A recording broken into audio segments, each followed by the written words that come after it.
Hello, and welcome to Gym World Worldwide, your one-stop shop for news about the business of fitness, the fitness industry, and the gym world worldwide.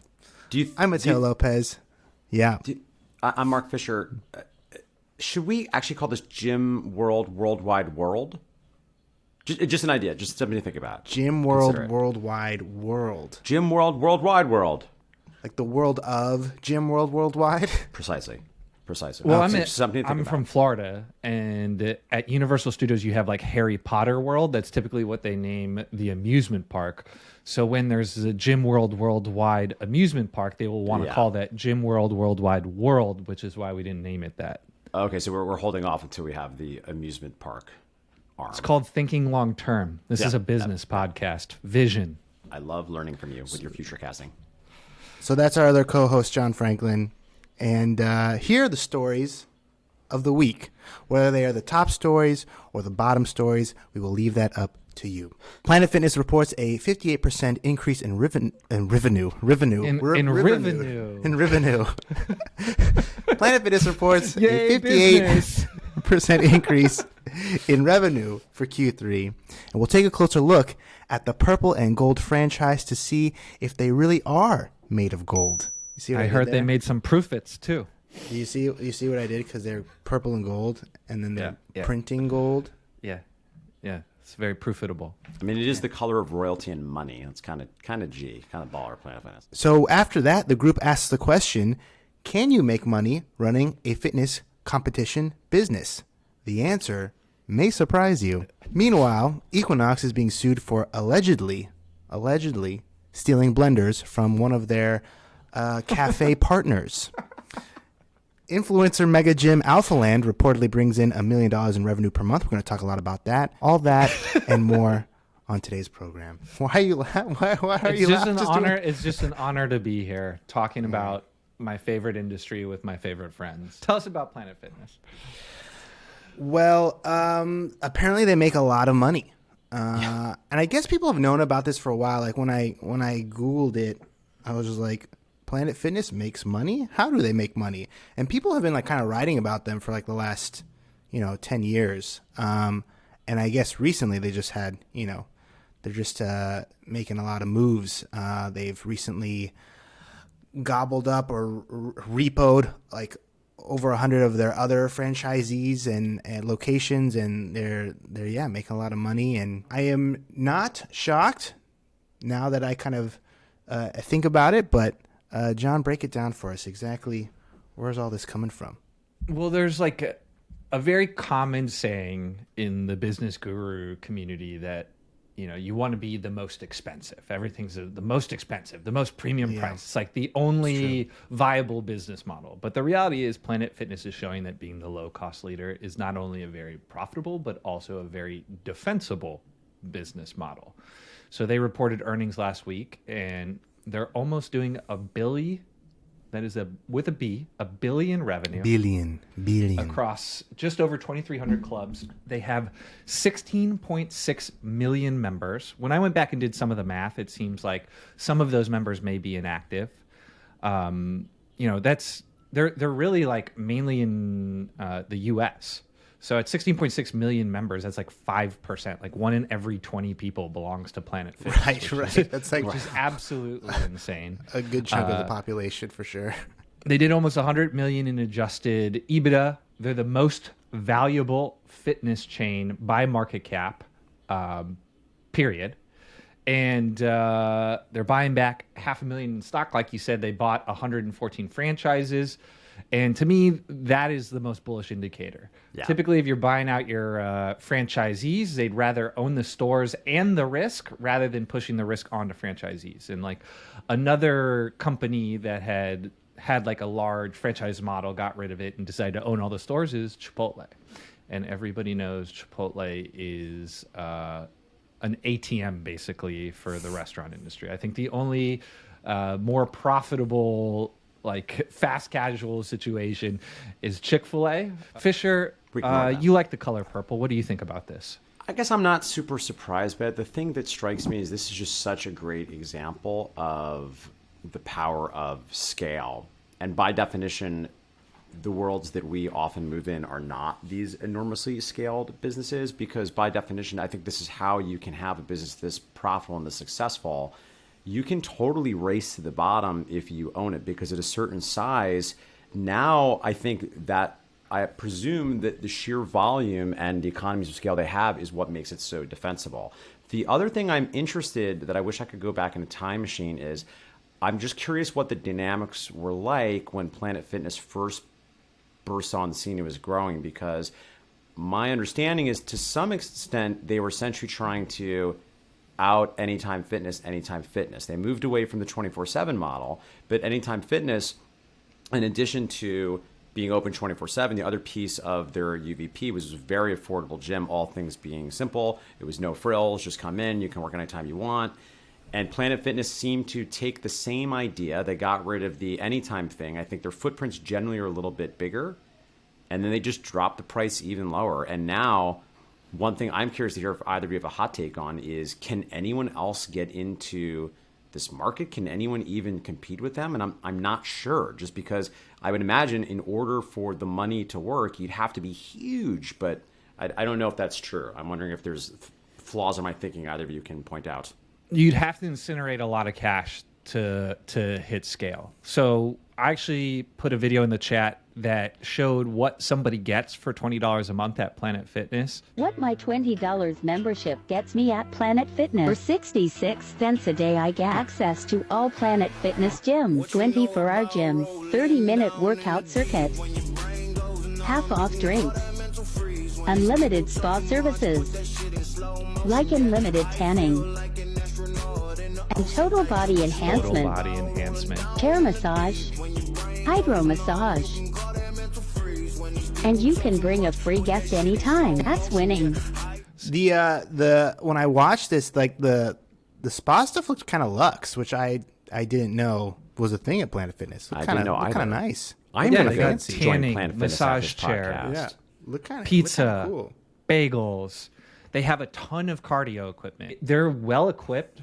They're relatively clean. Like, they got showers. What she didn't mention, if she has a $20 a month membership, is that you can also go to any other Planet Fitness and work out there. That's how they get you. And they also, like, I guess there are some areas you can't go if you just have the $10 one inside a facility. So right, maybe you can't tan, or you can't get that hydro chair, or the total body rejuvenation, which sounded wonderful.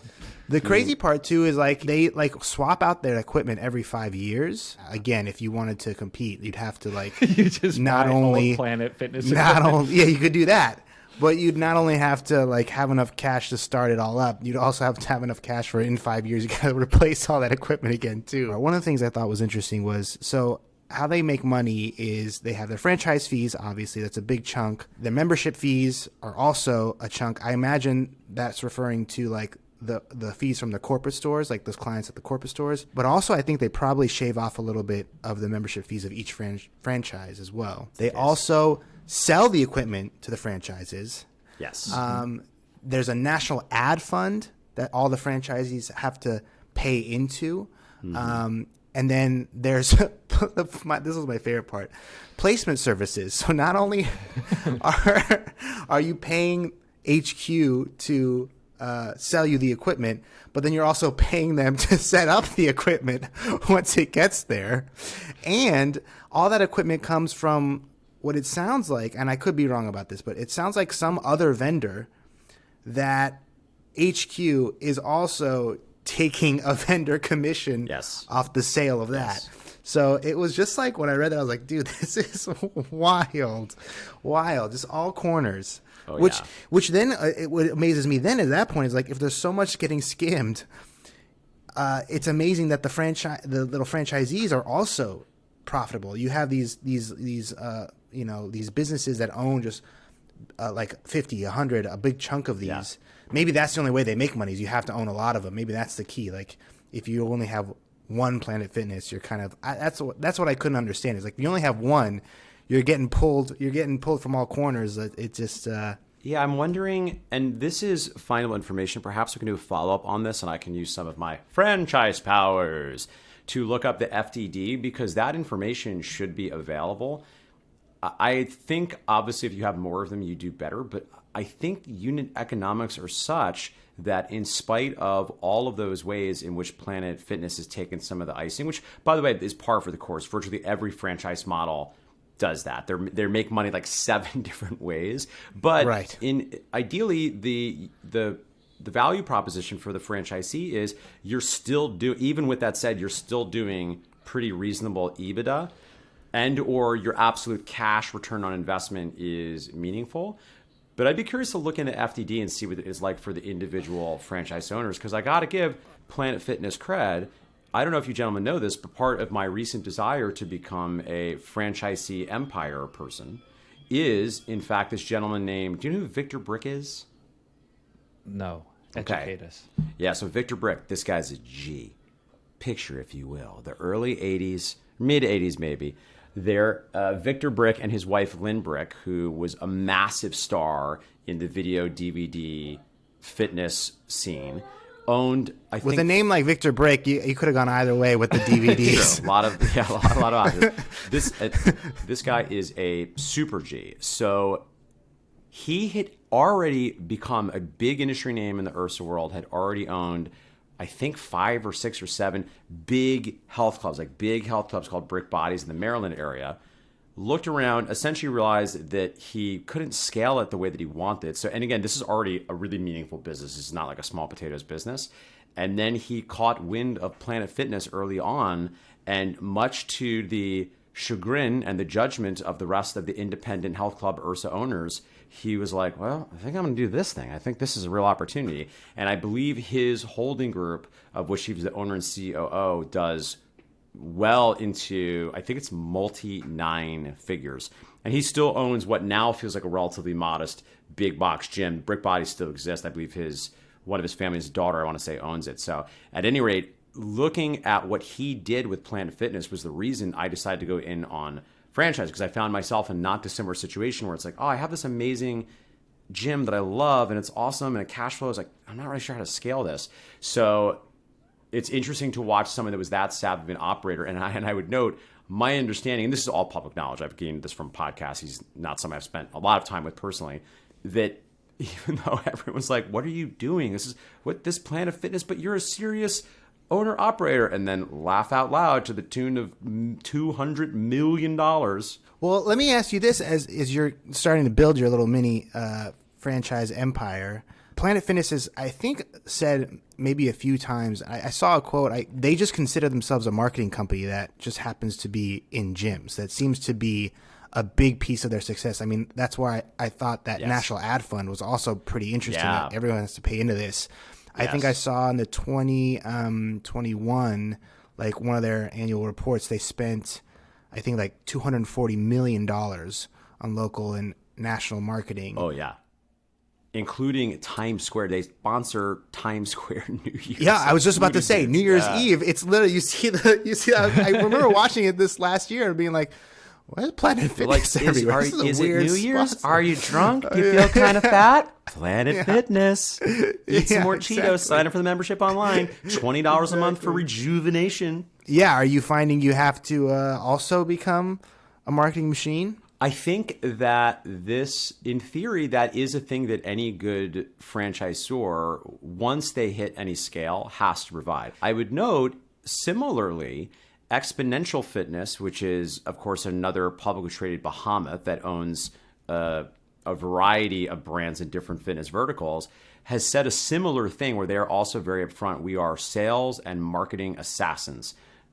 We work in fitness, and like fitness is cool. It feels like good for people, but they are sales and marketing assassins, which at times is sometimes controversial in the industry because, of course, everyone wants to throw stones at people more successful. Of course, people look at that and they say, that's untailored. That's disgusting. We're in fitness. We should be changing lives. But, of course, we would say that. Everyone's like jealous because they crush it so hard. So as far as my particular brand, we're early innings. But yeah, I do trust that these are smart players. And that was part of why strategically I chose to go with an emerging brand rather than established players, because I think, number one, as an entrepreneur, I'm coming with batteries included. I don't need everything done for me. I know how to run a gym. And two, if this catches wind the way that I think it could, I think that would put me in a very, very good position if I'm in early on it, not only to contribute to the brand, but get some of the upside. I'm not suggesting that either Victor Brick, who's a brilliant guy, or my friend who's in on our Orange Theory, they're also amazing operators. But when you have an awesome operator with a brand that just lights fire, it's what Charlie Munger calls this Lollapalooza effect. It's not purely additive, it's multiplicative, which is a very challenging word to say, incidentally. Like revenue. Yeah, like revenue. Profits. I want to get as many profits and revenues as I can. And the last thing I'll say is, interestingly enough, and slightly controversial, but I understand why, as a reflection of the big game that I know my franchisor is trying to play, which I'm obviously on board with, is they do collect a brand fund. And I think a fair criticism that some may and probably have is, how are you taking 2% of my revenue for a national brand fund? There's like 5 of you open. It's just mental accounting games. You're just playing this mental accounting game because now it's not a 9% royalty fee. It's 7 and 2. It's still, and keep in mind, this hurts, right? Because this is gross. This is the gross money coming off the top.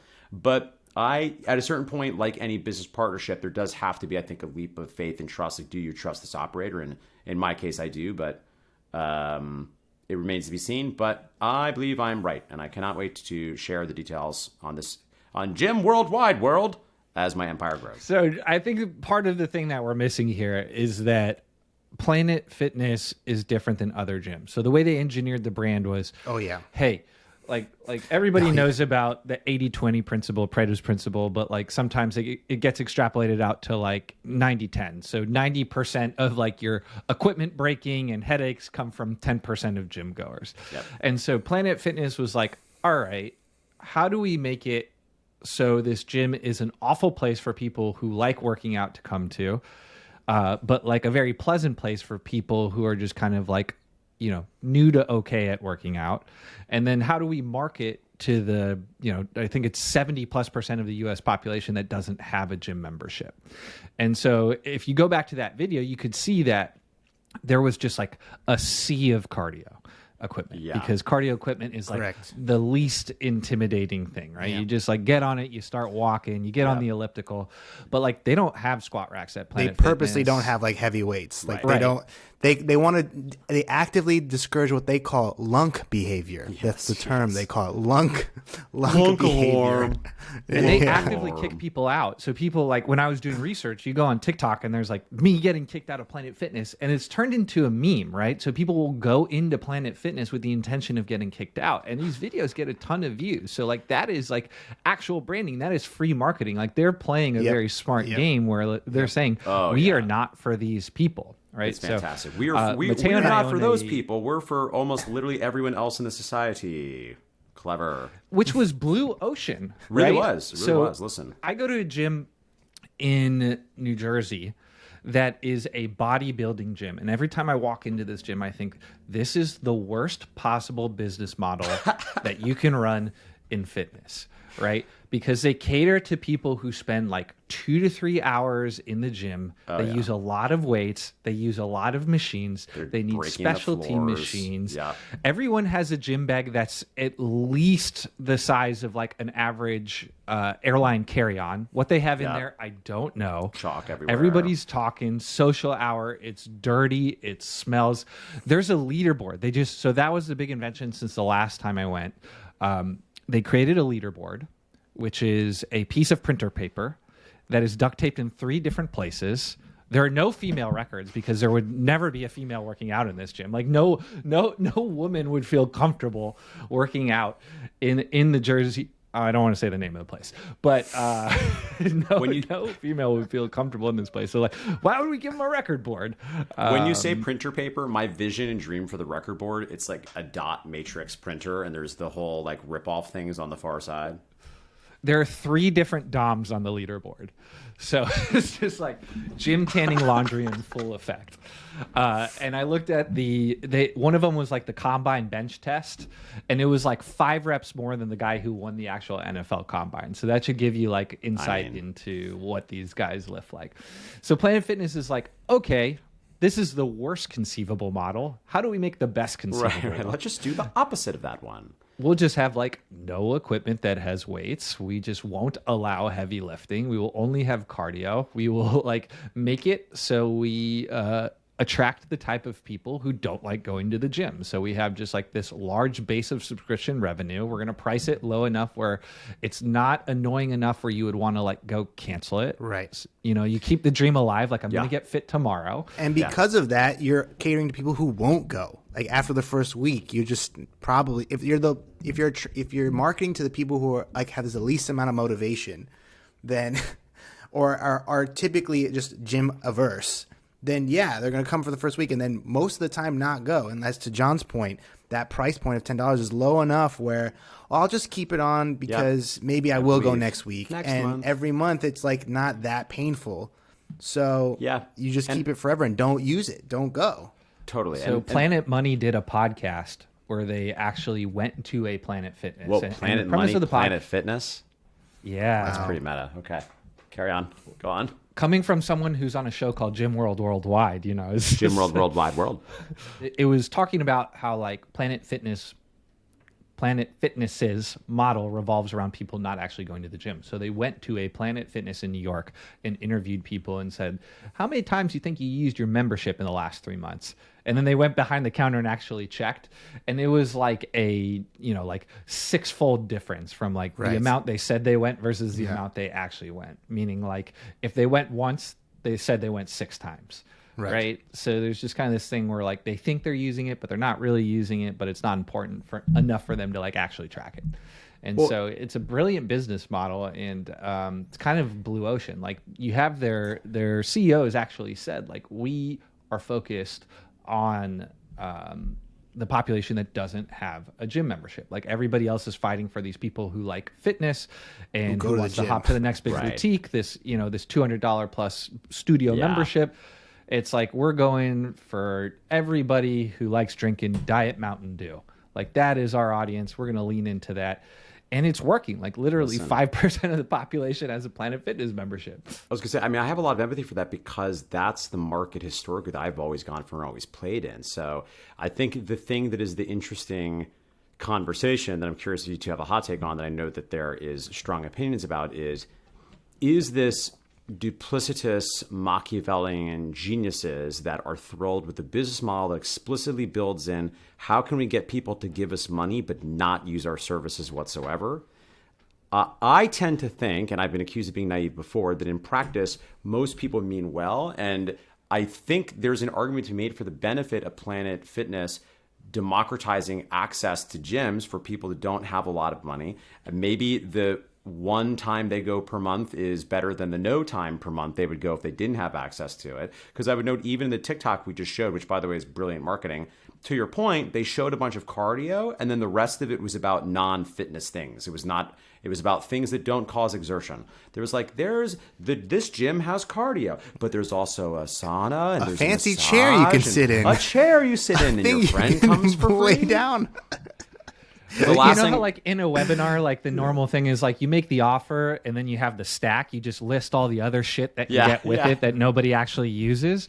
So Planet Fitness is like scrambling the value. It's like you get a gym, but then you get all this other stuff that scrambles your brain. It's like you get a tanning membership and a massage membership and total body rejuvenation and pizza and bagels and like half off drinks because that's important. I kind of go a little back and forth. Like on the one hand, I think, it's a very smart business. Go like make like any other brick and mortar business where your customers don't show up is a bad, like it's going to fail. Like a restaurant, if your customers don't come every day, like to a coffee shop, like you're going to fail. So like the fact that they're like, no, we want them to, like a receivables-based coffee shop that's so bad, but you pay unlimited coffee for $10 a month, but it's terrible coffee, so that no one goes. So that maybe, yes, that I could see, but like a typical restaurant or whatever, if your regulars aren't showing up, like it's not bad. A good business. But for Planet Fitness, it's like, no, we want you to not show up. And so I think, or I don't know if "want's" the right word, but like just found a way to like, get you to pay for something you're not going to use. I don't know. But like, I do think it is part of why I think something like CrossFit was able to kind of catch on, at least initially, was there are so many things in fitness that are very bad at making you fit. Like Planet Fitness, in theory, is like, it's not a very good service to making you healthier necessarily, especially if they're like putting donuts and pizza out for free for you to take on the way out. You know what I mean? It's like very... Whoa. It's bagels and pizza. I saw a picture was literally, maybe the round. Okay, so it's bagels. Okay, fine. So yeah, maybe you're right. I got confused by the circular tasty treat. So yeah, I mean, you had the same thing with like that was where a lot of the people were like, at least early on in CrossFit, it was like, yeah, all these big box gyms, all of these like infomercial like gadgets, like none of these things actually are very effective at making you fitter or healthier. Here's a thing that actually wants to make you fitter and healthier. You want you to come in all the time. Right. It's sort of the judgment of the renting of equipment. Yeah.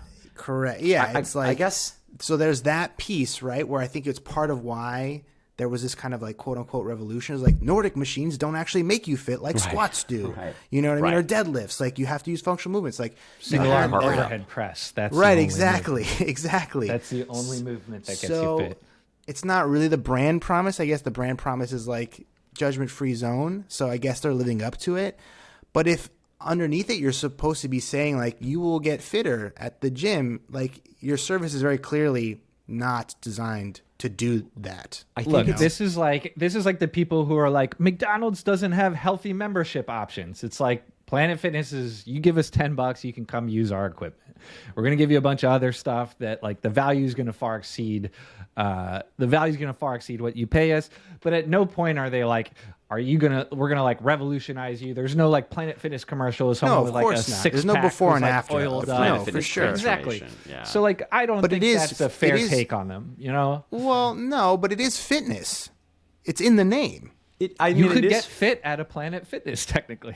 I mean, I think what we're talking about is, like they obviously what they're selling is access to equipment, right? And to my understanding, there's no guidance, coaching, there's nothing available with that. And that was done very intentionally to keep the model simple. I think the question we're dancing around that I don't think there's a good way to answer is, what is the actual intentions of the people behind the brand? My impulse, and I am accused routinely of being naive, is you can make an ethical case saying, look, we're giving people access to things that could help their fitness because of what we've chosen to do from a business perspective. We're not giving them the coaching, the kinds of things that for people like us, we know are a very important part of the process. But in theory, and I realize this is, again, me being incredibly charitable, there's nothing to stop someone from hiring an online coach. And now they've got access to adequate equipment. Again, are they going to get super jacked? No, but if they're moving some, I would say that that's positive, and I am generally a fan of even lowest common denominator, minimum effective dose of fitness. So I don't have an ethical issue with it, but I admit I hope I'm not deluded, but it's entirely possible that this is really intentionally part of this model. It's like, ha ha ha, they're not going to come. What I'm certain to be the case is because humans' motivation is multifactorial, and the one thing that the blind idiot God evolution did for all of us is make our selfish motivations opaque. Just like every other person I've ever met, where you can see from the outside, oh yeah, you're doing this thing because you want status, sex, money, treasure. But for the person, they're like, no, I'm doing this because impact. I'm going to change the life of 1 million men and women. You know, it's like with crypto. Yeah. Well, crypto is a great example because part of why this is something I'm thinking of is I've had a friend this week just absolutely filleting me who's convinced, and I disagree, and we're not going he won't stop trying to convince me, even though there's no way others can win this, where his sense is, dear listeners, if you are involved in crypto, there are only two things. 96% of you are fucking idiots. You're delusional idiots that deserve to not have money because you're trying to get rich quick. And 4% of the individuals are complete intentional scam artists that know exactly what they're doing and are intentionally trying to use this vehicle that has no use case to steal all the money from the 96% of idiots that are too dumb to know that there's no actual value in it. And that's just not my model of the world. I'm not saying that there's not some people in that. I just give people more credit. Then all I'm saying is giving credit to the Planet Fitness people. I think I believe in their hearts this is not about getting as much money as possible. People don't use it. I think they intentionally want to create an opportunity for people to have access to equipment. And even the other things you could argue, are you more likely to go to the gym if you're a non-gym person if you have these other things, even things like pizza that arguably are they're counterintuitive to what you'd want to give someone trying to get fitness. You could make that case. I don't know that I'm going to, but you could make that case. But confirm or deny. I'm happy to hear if you strongly disagree and why you would say I'm being delusional. Up next on the docket, this story came across the desk. Initially started from an article from Chalk Up.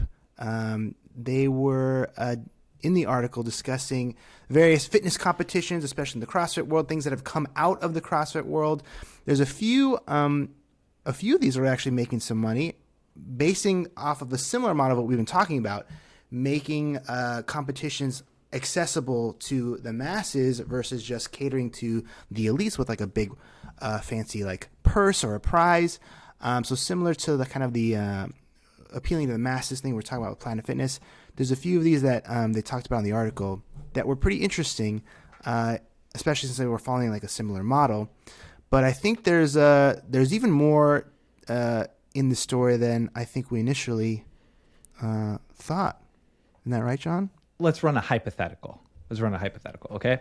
So let's say you two are elite CrossFit athletes. You're CrossFit famous, like followers in the tens of thousands on Instagram.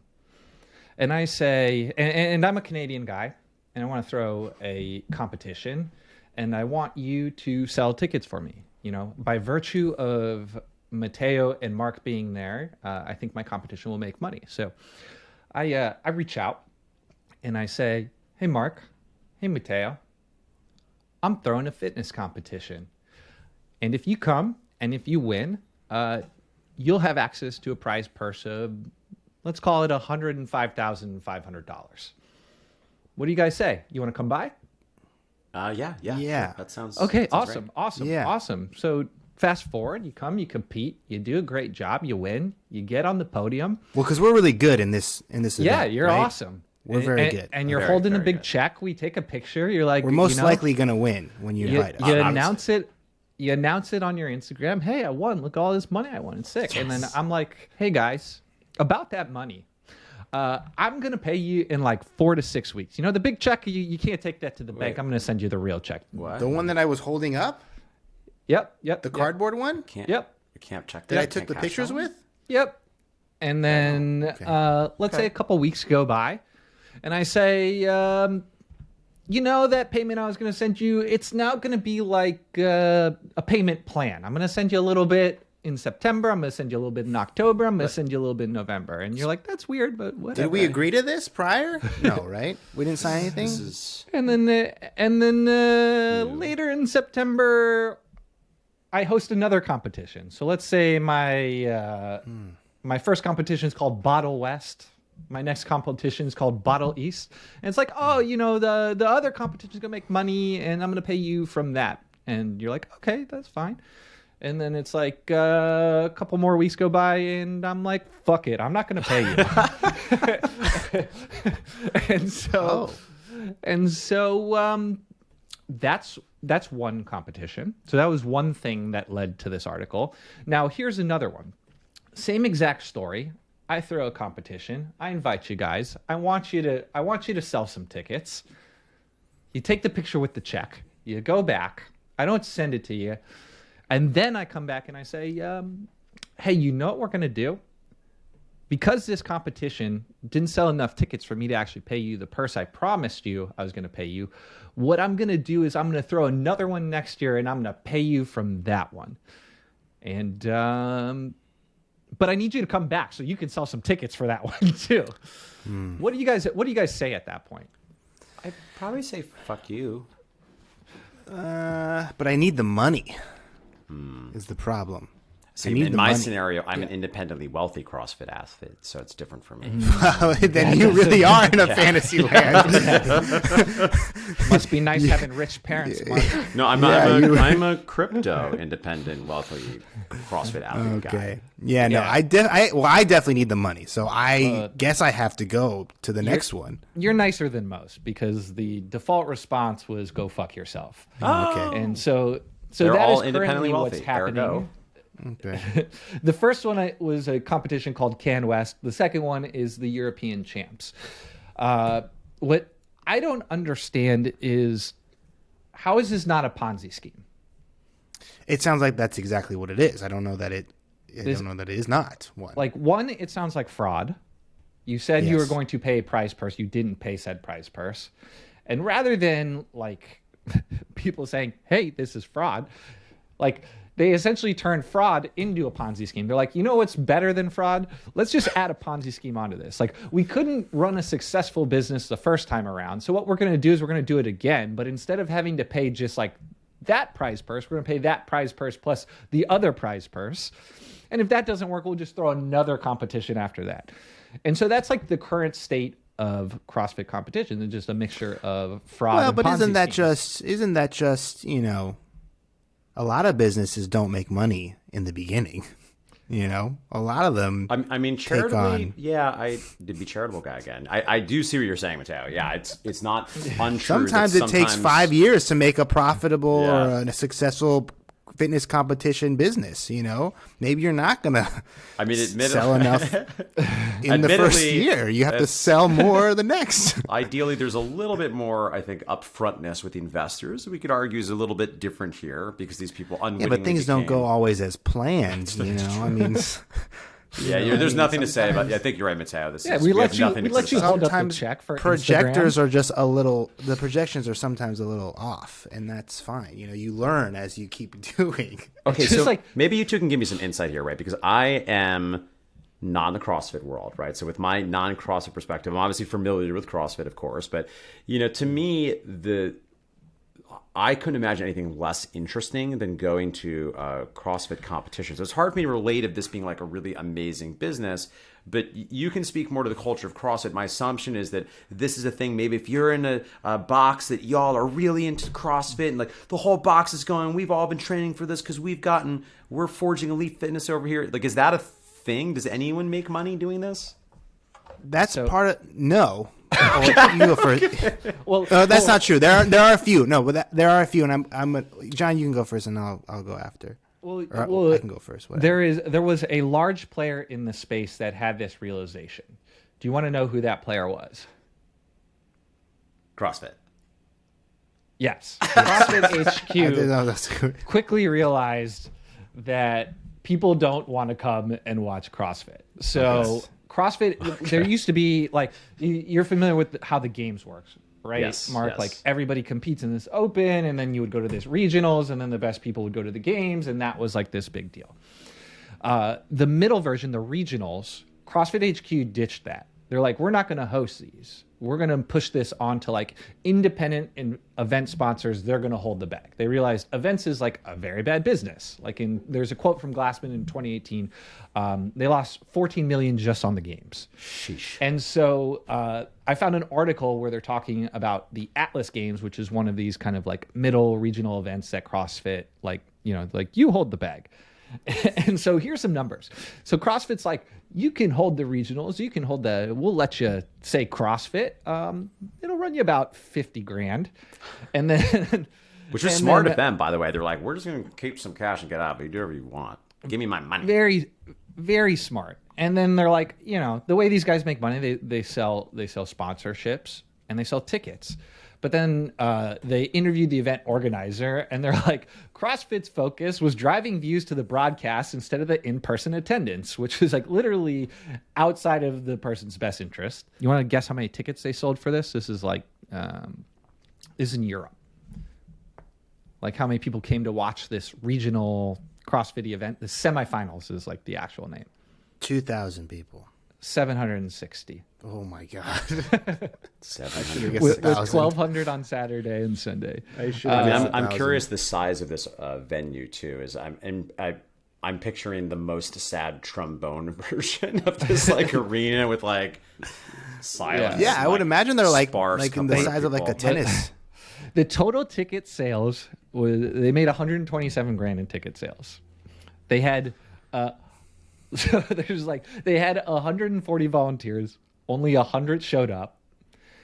And so like it was like a 1-to-7 volunteer to spectator ratio, because like you think in these CrossFit events, it's like, you know, it's not like a platform. It's not like Olympic lifting. There's one platform that everybody uses. Like every workout's like events all over the 37 place. pieces of equipment. They need to change the weights between guys and girls. Like it is a production. I can't think of a more labor intensive like event to have to throw, because it's like the stage changes for every single event.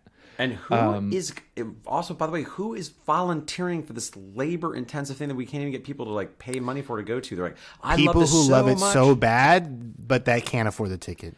I mean, I am particularly intrigued to see that 100 out of the 140, so somehow 30% of the volunteers are like, yeah, never mind.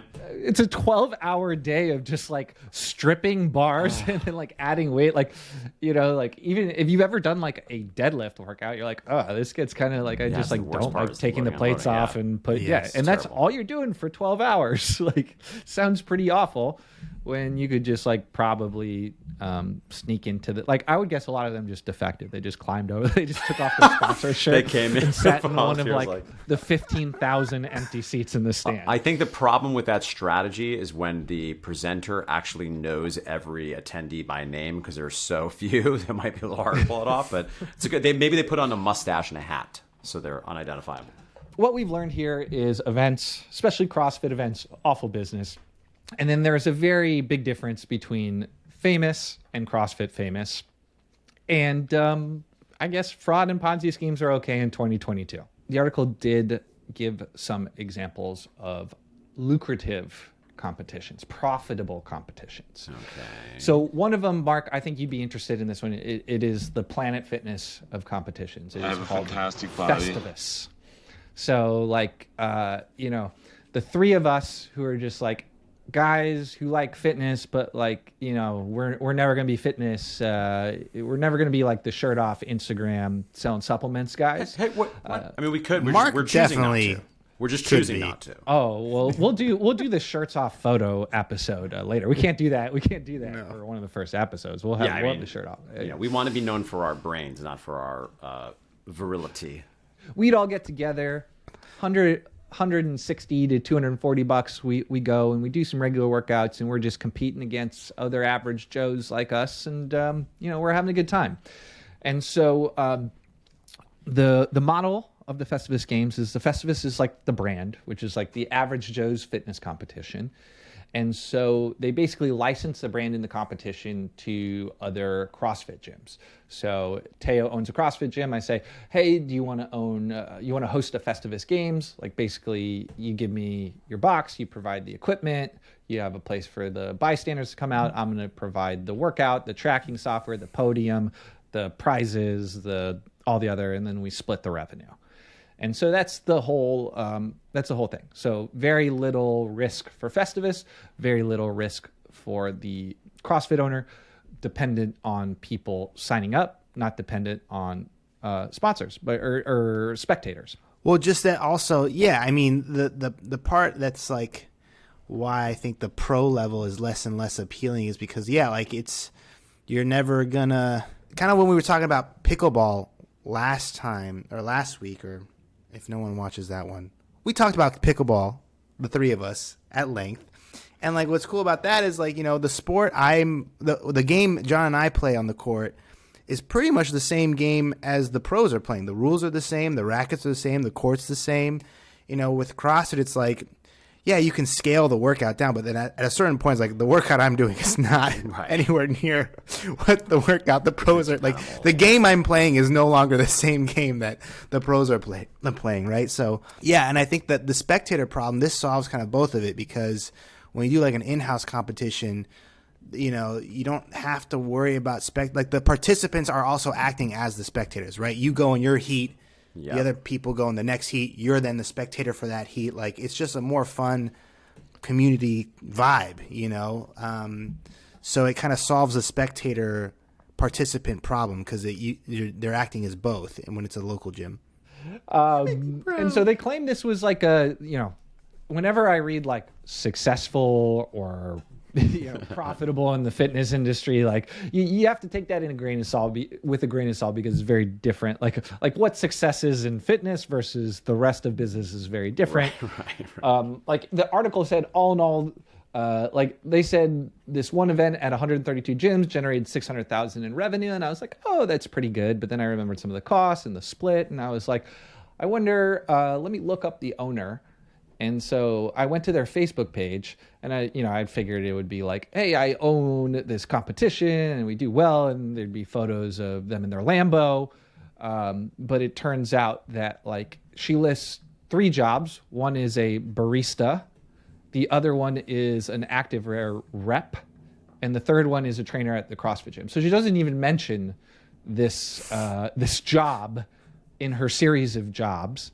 So it leads me to believe that like profitable, but not like life-changing profitable, right? Like I don't think like, right. If you're Jeff Bezos, when you're the CEO of Amazon, you don't list some of your nonprofit work as your main title. You kind of lead with the thing that is the most important. Speaking of baristas, there's some trouble in the world of, fitness cafes. Particularly, a former cafe vendor is suing Equinox for quote-unquote mismanagement and theft. Apparently, there's this individual, Brent Rogers, who managed several of the juice presses at the Equinox cafe locations, and there was some issues with during COVID with the closures and reopening, it sounds like they kicked him out and kept his blenders, and he's upset about it. Allegedly. Yeah, allegedly. So the story, like, I think it's important to note that these are Equinoxes in Texas. And, yeah, sure, yes. And I left that part out, yes. It is in Texas, COVID. Yes. So I said the COVID thing, but yes. Yeah, but so presumably Texas reopened faster than other states. They had people come back. He alleged that people weren't coming back. Equinox just kept charging people instead of like, you asked to freeze, I keep charging you. And people would send emails, they would still keep charging. They demanded that he open up his juice place and just sat there. It's not selling juices because it's the middle of COVID. And he sent out an email stating his displeasure and how he didn't like the way Equinox was allegedly charging people when their memberships were frozen. And then Equinox did not like that. So they locked up all his juice cafes. And so he snuck into Equinox the following day. And anything that he took the blenders out. Yes, yeah. So they caged the juice they caged the juice operation. As one does. And then he was, sticking his hands through the bar, stealing the blenders, trying to get his hands on it. I'll get 2, and I can't reach the 3rd, but and then I will write an angry email. No, he sued him in small claims. He sued him and said, "Give me my blenders back." And Equinox says, "Hey, you broke your lease. These blenders are ours." Yes, he said. Yeah, he didn't pay the rent. Yeah, I mean, the first thing that just strikes me kind of strange about this story, it seems like the inciting incident that Equinox then decided to shut this fellow out, kick out all the employees, and steal all his equipment was ostensibly this gentleman wrote an irate email about Equinox mismanaging and not taking good care of their members. So the way I'm reading this, it seems like... he's a hero. Yeah, he's a hero. This is what it sounds like he's saying. He's like, I bravely stood up to the corporate Goliath and I said, hey, you keep taking the money out of these people's pockets and they're out there hurting. They don't have money, it's COVID, and you're charging them for something that they can't use. And it doesn't necessarily have anything to do with my business per se, but just generally speaking, what you're doing is wrong, even though, it doesn't have anything to do with me. I just think it's incorrect. And then Equinox is like, we don't take your criticism seriously. We're taking your blunders. Fuck you. Well, that's the part I don't really get, too. It's like, wait, so they said they were open, but they were... Oh, I see. So said they were open and charging people, but people were just not going because it was still locked down. And then he was there being like, oh, we're open, so I can sell juice now, and then wasn't able to sell juice? Is that... Right. They're like, open up the juice bars. The gym's open. And he did, and nobody came, and he lost a bunch of money. And he's like, I see. And he sees Equinox. He's like, Equinox is making money. They're just charging people. They say, don't charge. Yes. It's, they're, they're Yes. making money because they're charging people. The people are saying, don't they're charge saying me. they're open. But Yes. they're allegedly still charging them. And I sell juice a la carte. I don't have that juice subscription. Yeah, I don't get any of that. Those membership dues you're still collecting. Yeah, I'm I see now. struggling. Deborah's Yeah. got to come to work and make the juices during COVID. I got to pay her more. Presumably it was a very difficult operating environment. It said this guy owned 8 of them. So it wasn't like just him. Like it's an operation. So the small claims things got dismissed. And so this has turned into a larger lawsuit. And to your Because they point, countersued, right? Yes. And so he sees himself like this is now a moral crusade. Like in the article, he said, Equinox is a morally bankrupt company. I've seen the way they treat their employees, members, and would constantly lie. Its culture is rough, as you can see from countless lawsuits from employees, landlords, and vendors. Federal court will set a precedent so this demonic company will not be allowed to take advantage of small business owners again. Demonic. Demonic. I mean, that's Yeah, and so that Fighting words. put me into... Ooh. You mean the devil runs Equinox? Maybe the problem is Lucifer. Have you thought about that?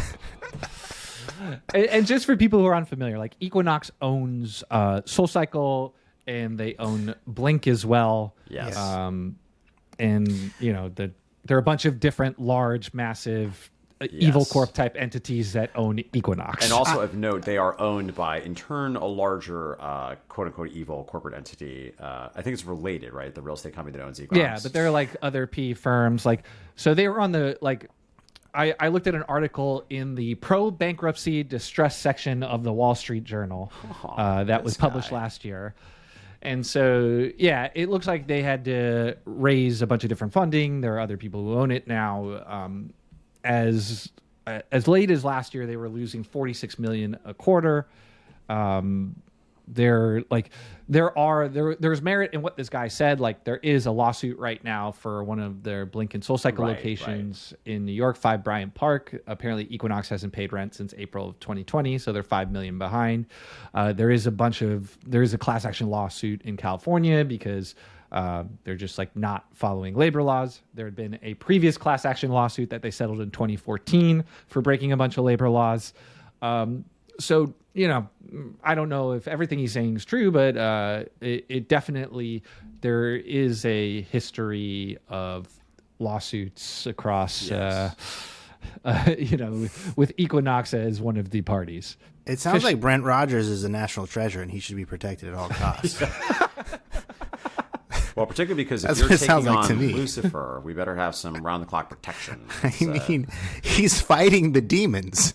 He's fighting the demonic We're gonna need powers. to get him like a food taster, like the king in the olden days. If it tastes the food, it's like, nope, no cyanide in this that I know of, boss. Enjoy. Bon appetit. You gotta give him, make sure he's got holy water, in his water bottles. Like he's gotta be ready to rock and roll. This guy.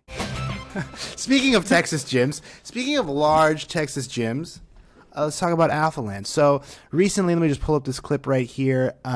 Christian Guzman, his name is Christian Guzman, right? Christian Guzman it was recently on a little TikTok. Let me just play this real quick. What's your total gross revenue from Alphaland per month? You want me to tell you what I thought it was going to be? Sure. I thought that in a year, the first year, I thought we were going to be able to hit 4 to 5 mil total revenue. Why do they have Total over sunglasses the on? course of the whole year. Alphalete Gym, before we moved to Alphaland, was doing 900 to 1.1. So I thought we could 4X it. Okay, We're on track so- for 11 to 12 million this year. So you're doing almost a mil a month. A month. Cool, dude. That's tight, bro. The one dude, the interviewer was drinking a White Claw, which is something We should be doing for every one yeah. of these. I mean, 9 a.m. White Claw. Should it be White Claws Gym Worldwide World? by Planet Fitness. Yes. We'll see. We can have Planet Fitness and White Claw can have a bidding war. Apparently, he's an OG bodybuilding YouTuber, from what I understand. Good for him. He like there's.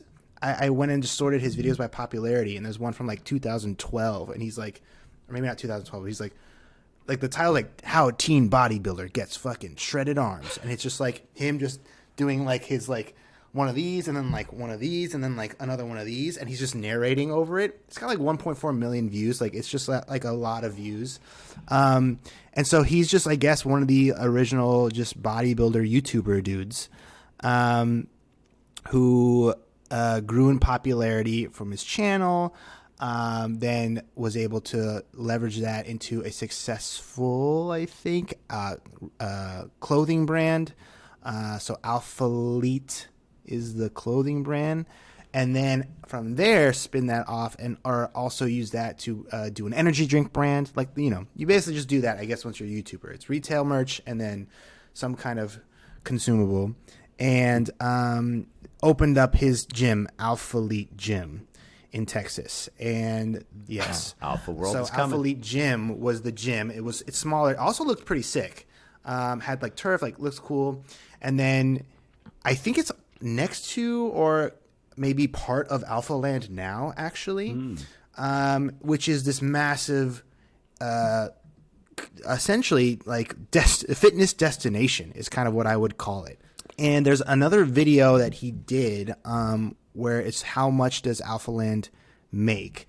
And this was the first, because I saw that TikTok one, and this video is older, right? This video is from like April or May of this year, and I think that TikTok where he's now almost done the whole year, now he's saying he's making like $1 million a month or whatever. So he has this other video where it's how much money does Alphaland make? So the 30-minute video, god damn it, he doesn't start talking about how much they make until we're 20 minutes in, and I wanted to kill myself. I'm a YouTube celebrity, so I can do videos and just talk about whatever I want in spite of the headline. It's the whole first 20 minutes is just like a branding exercise of like, look at how busy Christian Guzman is. Look at how much work he does. And how much he hustles. Just hustle, mindset.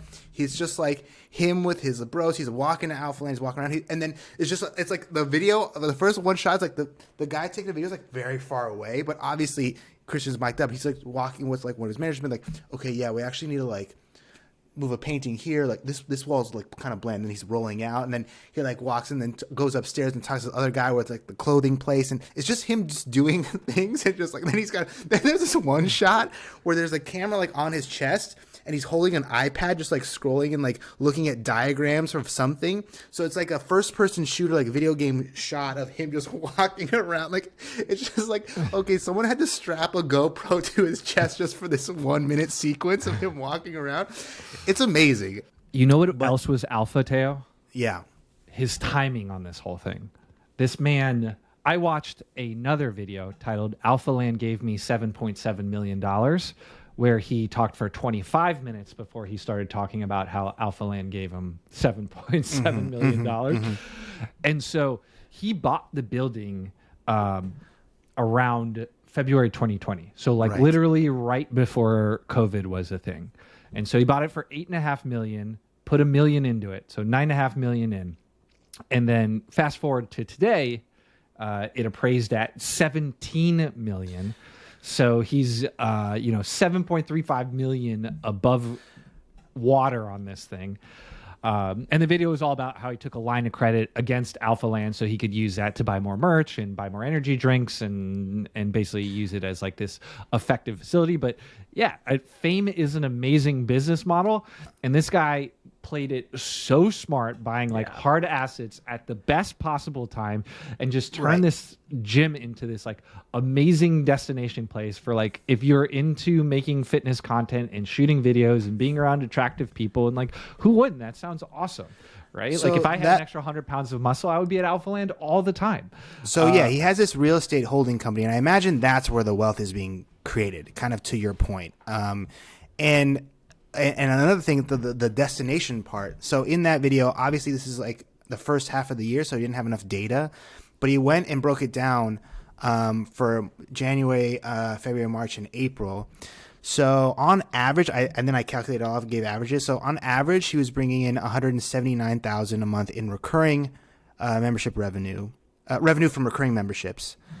But concessions and day passes, he lumped those together. That's $195,000 a month on average. Okay. So, like he was saying that day passes are just like making up this massive chunk of revenue, and it's just people flying in to go work out and then take the picture and then leave. But obviously the big moneymaker was retail. It's $314,000 a month on average that first half of the month in retail. He then, the trainers then rent space from him. That's like he said he wants to cap that out like around $20K a month. And then Alpha Eats, which I imagine is a meal plan. I don't know. I'm just guessing. $54,000 a month on average. But yeah, retail being the biggest moneymaker was first of all astounding. And then concessions and day passes being the second biggest was wild. And if you think about it, yeah, it's basically like just creating like a casino or like some kind of like amusement park, or like a casino where instead of playing at the craps table, you're gonna like work out and then you're gonna go and shop. It's essentially like a mini mall. You like go to like it's sort of like what our smoothie bar that's park upstairs when we have Gym World Wide World, right? Or the cafe downstairs, or the Alpha Eats over on that corner. Yeah. You walk around and do all that, and then you walk around and go to all like the different places to buy his merch, his athletic wear. So like it's crazy. I mean, it's also, I'm just thinking through, because do you know offhand what the square footage of this place is? I mean, it's got to like be 30,000. Yeah, I mean, it's like a big box gym situation. Because I got to say, in the grand scheme of big box gyms, my understanding is, I'm not knocking this, is incredible, but my understanding is those facilities, you're like a 30,000 square foot facility, you can do $20-30 million. Like that could be wrong. Maybe Yes. I'm completely overestimating that, but the couple of things that strike me is that's and this was early in the year to your point, so presumably it's growing. So first of all, dude's a G, right? No doubt, dude is a G. Dude definitely leveraged like the YouTube thing and then flipped in this other asset, which is this actually sellable non-personal brand thing that he leveraged his channel and platform to build, which is super awesome and very impressive.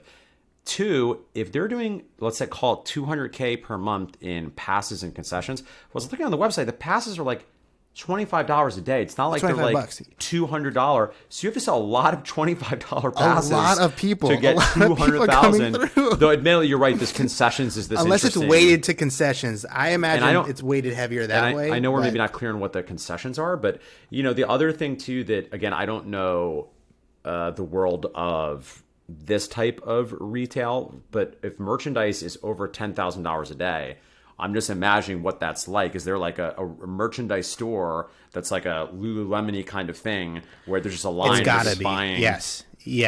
Well, it's like a Lululemon store of his stuff in the gym. But Probably my question multiple. would be, is Alpha Elite included? Like, is that his clothing brand sales? So the 300,000? No, it's other people also. He has partners. That Right, he takes right. it. But does that include his, like, is the clothing brand that he has bucketed separate from that 300,000? I think so, because I think I'm assuming he sells his own merch in there. But I know in the video he said there are other vendors that he takes a cut of their stuff in there also. I mean, it's fascinating because, again, you do the math that, let's say on average people are spending $200 per visit to the merchandise store, which is not unreasonable because it's, that's very expensive. But, if it's very expensive stuff and it's a destination, so, maybe people buy like a shirt, but some people come in and stock up.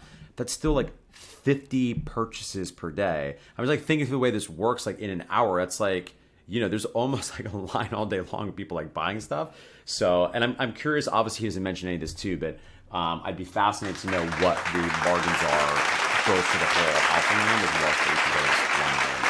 Because I imagine some of them he doesn't even really make any money on. They're loss leaders, and I imagine there's some piece of this that's massive. I think, John, you're correct. The long-term wealth play, of course, is, as always, the real estate play. We'd like to thank Planet Fitness for sponsoring today's show. Yes, thank you to our sponsors, Planet Fitness, Alphaland, and White Claw. This has been Gym World Worldwide, Planet Land. It has been a pleasure bringing you the news. Tune in next week.